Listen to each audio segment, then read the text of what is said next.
पर्वत के बारे में कालिदास जी लिखते हैं, पृथ्वी के केंद्र में वहाँ एक महान पर्वत खड़ा है। बर्फ की स्वामी राजसी समुद्र में जड़े जमाए हुए इसका शिखर बादलों से घिरा हुआ है। समस्त सृष्टि के लिए एक मापद छड़ी कैलाश पर्वत का वर्णन है। कैलाश रेंज की सबसे ऊंची चोटी मसलन लुम्पो गंगरी है, जिसकी ऊंचाई 23,278 फीट है। इसके बाद वह चोटी आती है जिसे हम कैलाश पर्वत कहते हैं। कैलाश पर्वत कैलाश रेंज की दूसरी सबसे ऊंची चोटी है। यह चीन द्वारा शासित तिब्बत में स्थित है। समुद्र तट से इसकी ऊंचाई है 22,028 फीट। इसे माउंट मेरू भी कहा जाता है, जिसका शाब्दिक अर्थ है देवताओं का घर। ये रास्ता यहाँ पर हम घूमने के लिए आते हैं तो कैलाश पर्वत पर ऐसा राज छुपे हैं जिसे दुनिया के हर वैज्ञानिक जानना चाहते हैं। जैसा कि आपको पता है कि कैलाश पर्वत तिब्बत के अंदर स्थित है और तिब्बत के ऊपर चीन का कंट्रोल है, इसलिए इनडायरेक्ट कैलाश पर्वत पर चीन का हक है। मगर चीन के कई वैज्ञानिक कैलाश पर्वत पर चढ़ने की कोशिश की और कई बार वैज्ञानिकों की टीम को वहां पर भेजा, लेकिन हैरानी की बात यह है कि जब जब चीन ने कैलाश पर्वत पर हक जताने की कोशिश की है, तब तब उसे ऐसे संकेत मिले जो वाकई में हैरान कर देते हैं। 1990 और 1996 के बीच चीन ने कैलाश पर्वत पर चढ़ने की कोशिश की, लेकिन कोशिश इतनी भयानक हुई कि चीन ने थक हारकर बैन ही लगा दिया। 2001 के बाद चीन ने कैलाश पर्वत पर रोक लगा रखी है। आखिर क्या है कैलाश पर्वत पर ऐसा जिसकी वजह से चीन कैलाश पर्वत के नाम से ही कांपता है? 17 वैज्ञानिकों का एक समूह कैलाश पर्वत पर गया था, जिसे चीन की गवर्नमेंट की तरफ से भेजा गया था। इस टीम में कुछ चाइनीज वैज्ञानिक थे तो कुछ जापानी, लेकिन वैज्ञानिकों के साथ क्या हुआ ये किसी को नहीं पता, क्योंकि ये वहां पर गए। इन्होंने एक डेट फिक्स की थी कि हम इस डेट तक वापस आ जाएंगे, लेकिन ये वापस नहीं आए। फिर कुछ रेस्क्यू टीम को भेजा गया था देखने के लिए कि अभी भी जिंदा हैं या नहीं, लेकिन वहां जाकर पता चला कि 17 वैज्ञानिकों की मौत हो गई थी। लोगों का मानना है कि इनकी मौत कमजोरी और बहुत ज्यादा खराब मौसम की वजह से हुई थी, लेकिन असली वजह अब तक पता नहीं चल सका, क्योंकि इनमें एक भी जिंदा नहीं बचा था। साथ ही इनके जो कैमरा थे वे बंद काम नहीं कर रहे थे और पूरी तरीके से बंद थे। इसके बाद भी चीन ने हार नहीं मानी। उन्हें जानना था कि जिस कैलाश पर्वत को इतना पवित्र माना जाता है और इतना ताकतवर माना जाता है, आखिर उसके ऊपर है क्या।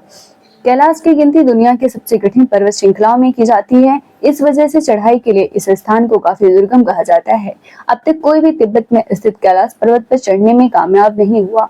भगवान शिव का निवास स्थान कहे जाने वाली इस जगह पर कई पर्वतारोहियों ने चढ़ने की कोशिश की, पर उन्हें कामयाबी नहीं मिल पाई है। रूस के एक पर्वतारोही सर्गेई इस्टिया कैलाश पर्वत के बहुत करीब तक पहुंच गए थे। उन्होंने अपने एक इंटरव्यू में बताया कि मैं जैसे ही इस पर्वत के करीब पहुंचा, मेरे दिल की धड़कन काफी तेज हो गई।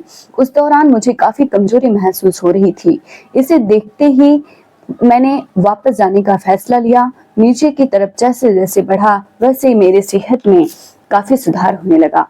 कहते हैं पर्वत पर शिव और पार्वती जी विराजते हैं, मगर इस रहस्यमय पर्वत का नाम सिर्फ हिंदू धर्म की किताब में ही नहीं, जैन धर्म के अनुयायियों का मानना है कि सबसे पहले तीर्थंकर ऋषभ देव को कैलाश पर्वत पर तत्व ज्ञान प्राप्त हुआ था। बौद्ध धर्म के अनुयायी भी मानते हैं कि महात्मा बुद्ध इस चोटी पर रहते हैं।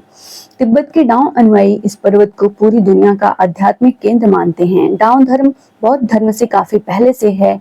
ऐसी कई सारी कथाएं हैं जिनमें यह बताया गया कि कैलाश के ऊपर शिव जी का घर है और साथ ही स्वर्ग तक जाने का रास्ता, और ऐसी भी बातें लिखी हुई हैं। इसलिए चीन बहुत ज्यादा उत्सुक था यह जानने के लिए कि आखिर ऊपर है तो है क्या। इसलिए उन्होंने फिर सोचा कि अब वो हेलीकॉप्टर से जाएंगे। आमतौर पर हेलीकॉप्टर और एरोप्लेन को माउंट के ऊपर से उड़ाना बिल्कुल ही मना होता है, क्योंकि यहाँ का मौसम इतना खराब होता है कि कोई भी हवाई जहाज इसमें टिक नहीं पाएगा। लेकिन चीन ने फिर भी एक हेलीकॉप्टर को वहां भेजा।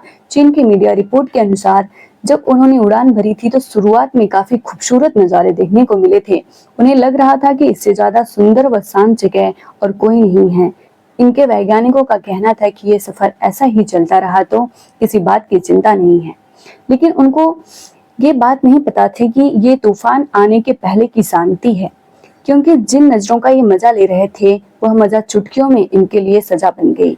चीनी वैज्ञानिकों का माने तो है कि कैलाश पर्वत पर सारी दिशाएं आकर मिलती हैं। वह जब जमीन पर देख रहे थे तो हर जगह हिमस्खलन आ रहे थे। हिमस्खलन बहुत ही ज्यादा बड़े थे उनका कहना था कि नीचे देखकर उन्हें थोड़ा डर लग रहा था, लेकिन ऊपर देखकर उन्हें और भी ज्यादा डर लग रहा था, क्योंकि ऊपर ऐसे घने काले बादल थे मानो वो हेलीकॉप्टर को निगल जाएंगे। जैसे ही ये और ऊंचाई पर गए तो हर जगह पर बिजली कड़कने लगी और काफी जोर की बर्फबारी होने लगी। इतने ऊपर ऑक्सीजन लेवल भी कम होता है, जिसके चलते इंजन भी अच्छे से काम नहीं कर रहे थे और हवा का प्रेशर इतना ज्यादा था कि हेलीकॉप्टर को कंट्रोल करना बहुत ज्यादा मुश्किल हो गया था। चीनी वैज्ञानिकों का माने तो उनका कहना है कि कैलाश पर्वत पर सारी दिशाएं आकर मिलती हैं, जिसके चलते वे बहुत ही ज्यादा दिशा भ्रमित दिखाई दे रहे थे। उनके लिए ये बताना मुश्किल था कि नॉर्थ किस तरफ है और साउथ किस तरफ है। उनके पास जो कंपास था वो भी पूरे तरीके से काम करना बंद कर दिया था। उन्हें पता नहीं चल रहा था कि वो किस ओर बढ़ रहे हैं। उनके लिए बस एक ही डायरेक्शन था, वह था ऊपर जाना। वह जैसे ऊपर जाते रहे वैसे वैसे वातावरण और भी ज्यादा खराब होता गया।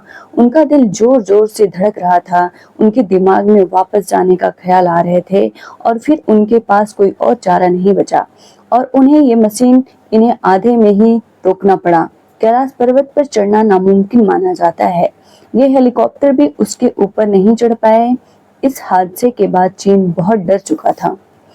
चीन को यह भी डर था कि ये बात अगर दुनिया के सामने आ गई तो उसकी बेइज्जती हो जाएगी।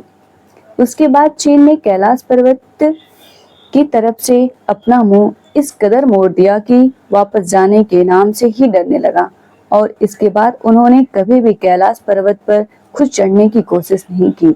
इन्होंने कैलाश पर्वत पर चढ़ना भी बैन कर दिया। माना जाता है कि कैलाश पर्वत पर इंसानों की उम्र बहुत ज्यादा तेजी से बढ़ने लगती है। आमतौर पर हमारे नाखून और बाल बढ़ने में 2 हफ्ते का समय लगता है, लेकिन कैलाश पर्वत पर बस 12 दिनों के अंदर यह सब बढ़ जाता है। यह टाइम टेबल नहीं है तो और क्या है। यहाँ वैज्ञानिक आज तक टाइम टेबल का कोई पक्का सबूत नहीं खोज पाए हैं, लेकिन भोलेनाथ की महिमा के आगे सब कुछ फेल है। माना जाता है कि ये शिव जी का कवच है ताकि कोई भी कैलाश पर्वत तक पहुंच ना पाए। कहा जाता है कि कैलाश पर्वत पर चढ़ते वक्त एक पॉइंट आता है जिसके बाद ठंड बहुत ज्यादा बढ़ जाती है, आपको घबराहट होने लगती है और कई आवाजें मन में आती हैं कि वापस चले जाओ, जैसे कि कोई हमें चेतावनी दे रहा हो। जिन्होंने इस पर चढ़ने की कोशिश की है उनका कहना है कि इस पर किसी पारलौकिक शक्ति का हाथ है।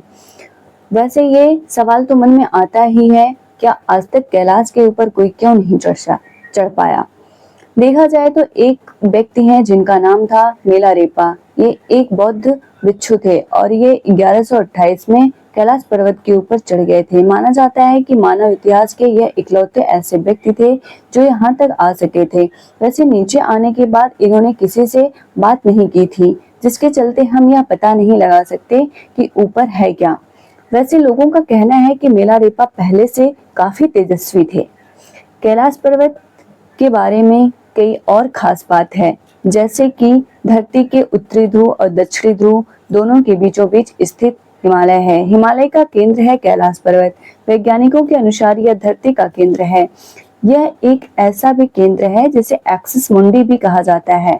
एक्सिस मुंडी नाभिकीय आकाशीय ध्रुव या भौगोलिक ध्रुव का केंद्र। ये आकाश और पृथ्वी के बीच संबंध का बिंदु है जहां 10 दिशाएं मिल जाती हैं। रसिया के वैज्ञानिकों के अनुसार एक्सिस मुंडी वह स्थान है जहां अलौकिक शक्ति का प्रवाह होता है और आप उन शक्तियों के साथ संपर्क कर सकते हैं।